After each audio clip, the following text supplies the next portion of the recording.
ESPN released their biggest position upgrades of this NFL offseason, and coming in way up there at number 2 was Tom Brady replacing Jameis Winston on the Bucs. I mean, that is if you consider going from 30 interceptions to 8 an upgrade. I do.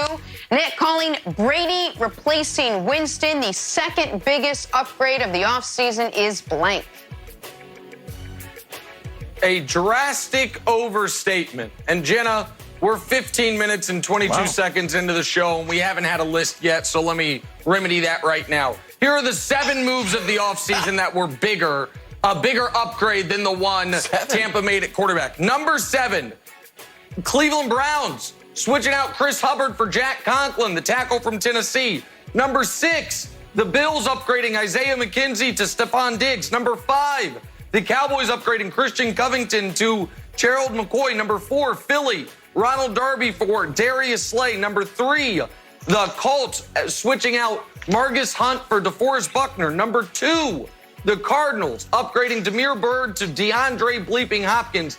And number 1, the biggest upgrade of the offseason, the Kansas City Chiefs upgrading an injured 2019 Patrick Mahomes, who all he could do was win Super Bowl MVP but not regular season MVP, to a healthy, fully functional 2020 Patrick Mahomes. Those, Greg Jennings, are your 7 biggest upgrades of the offseason. I would have Brady to the Bucs coming in at number 8.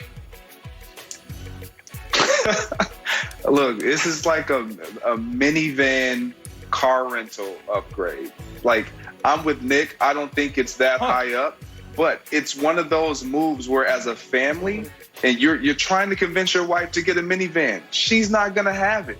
But you know, and she knows once you go on vacation, the number 1 option is going to be that minivan. Why? Because it saves gas. It allows you to put every amount of luggage in there. It's the most convenient thing, and it's more bang for your buck. This is what the Bucs decided to do. They didn't go for the Ferrari. They didn't go for the SUV. They went for the most convenient, the thing that would protect their family, the team the most, and add value overall, not just individual. So I can't knock it. I don't agree with it, but it's the minivan car rental. I mean, Greg, I love that. Every vacation, I turn to my wife at some point and say, should we just buy a minivan? This thing is fantastic. It's got an outlet in it. It's fantastic. I'm going with robot-approved Jenna. You know how I feel about robots, mechanical beasts, soullessly trying to take over the world. But when it comes to the Madden checkdown simulation, I'm pro-robot. They've got the Bucs going 8-0. So I'm really changing my tune on robots now. Guys, besides that Boston Dynamics dog thing that chases people, I'm okay with robots right now. 8-0 for Tom Brady and the Gronkaneers.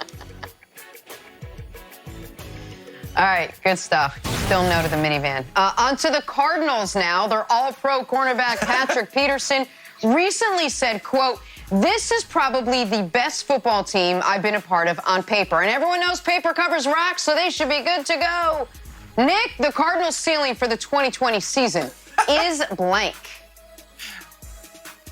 Jenna, just real quick, I know why you're concerned about the minivan. Don't worry. That illegal parking placard that you have in your fancy car, you can just easily switch that out and put it in a minivan. So you could park anywhere in New York City with whatever car you have. Don't worry about that. I put it in the back of the car. I don't put it in the front. Question, yeah, you could put it anywhere. You could tape it, whatever. Don't worry about it.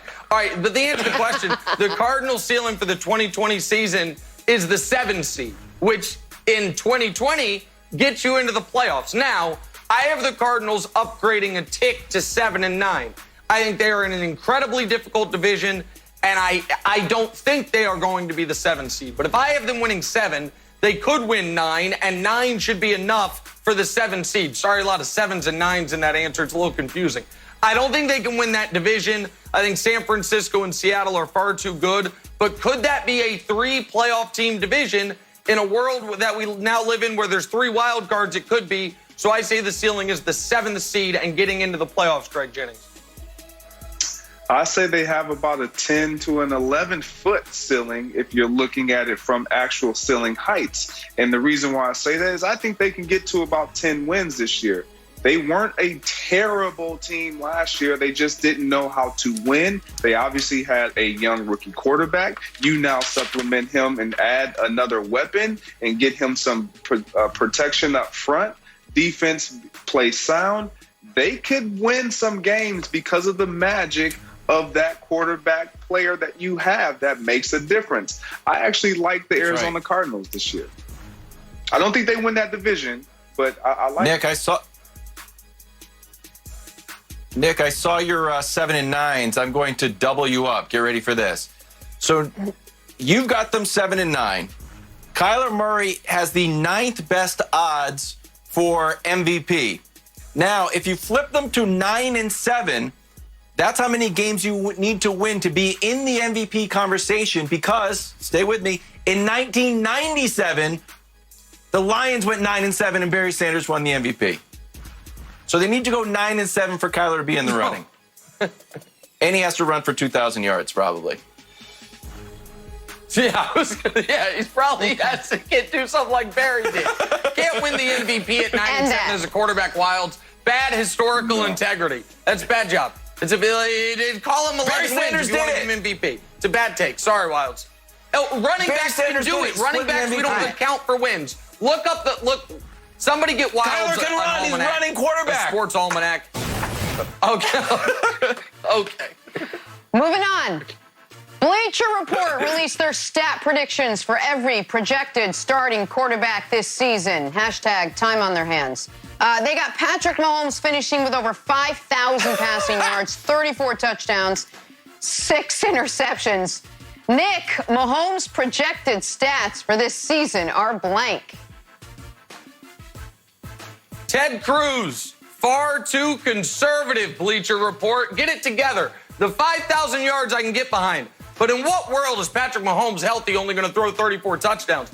I would say it's probably going to be closer to 40-ish touchdowns. And I actually think those interception numbers are going to be higher.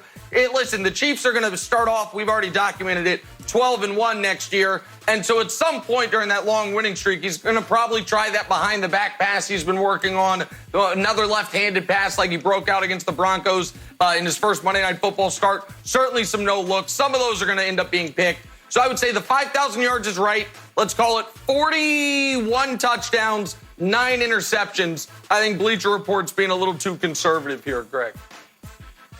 I think they have every reason to be conservative, and I think they're actually on par. And the reason why I say that is because when you're dealing with a guy like Patrick Mahomes, you really don't know what numbers to throw out there because he can be that special. But just so we can understand this, for them to say he's going to throw 5,000 yards, I don't think that that's being conservative. They are definitely heading in the right direction there because we've seen him do it in his rookie season. Obviously, it was his year 2. But the 34 touchdowns, I think he gets somewhere between 34 to 39. I don't know if he gets to 40. The 6 interceptions, I mean, I don't care how many interceptions you throw as long as you don't match it like we seen last year for 30 for 30. So I like the numbers. I think they're on par. Jen, I thought this prediction was almost perfect.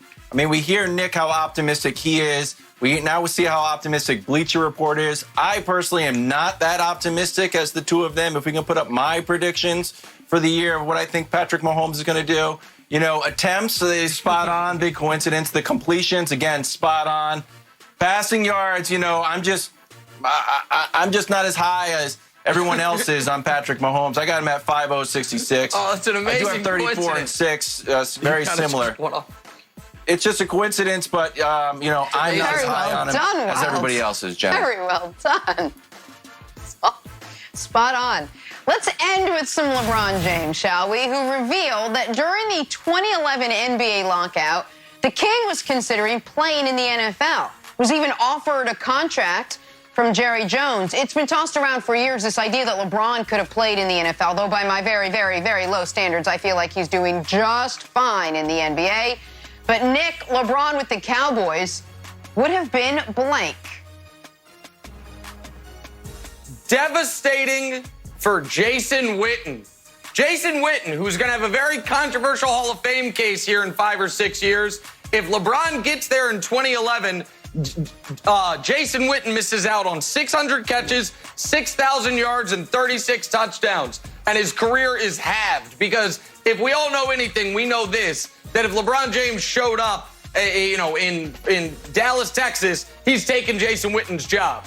And so it would have been devastating for Witten. It would have been awful for the NBA. It would have now, we could have, what would have been very interesting is if LeBron James was on the practice squad for a year and a half, would we have people who covered him 25 years later then go on television and be like, he was this close to being an all-pro. I just know it. If he just got a few more snaps like we saw him, I can't remember who said that about what. Doesn't matter. It would have been devastating for Jason Witten, Greg Jennings.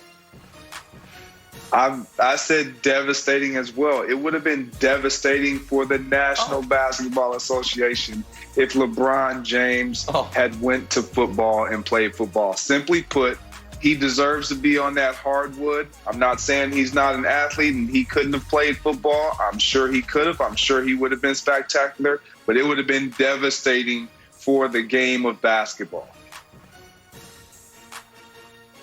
Nick, I put LeBron to Kansas City. Like, if we're living in this dream world where LeBron's playing for the Cowboys, I'll just take it a step further and imagine him playing alongside Mahomes and what sort of mental escape room you would have to be in every Monday when things didn't go perfectly to plan, and then you would have to figure out if you got LeBron here and Mahomes here. I don't know what you would do. Well, just if I may, just Jenna, quickly, I'm sorry to, but can we please put some respect on Ricky Seals-Jones and Deion Yelder's name, the second and third string tight ends for the Chiefs? Like, even as great as LeBron is, he's not unseating those guys. The Chiefs roster's very good as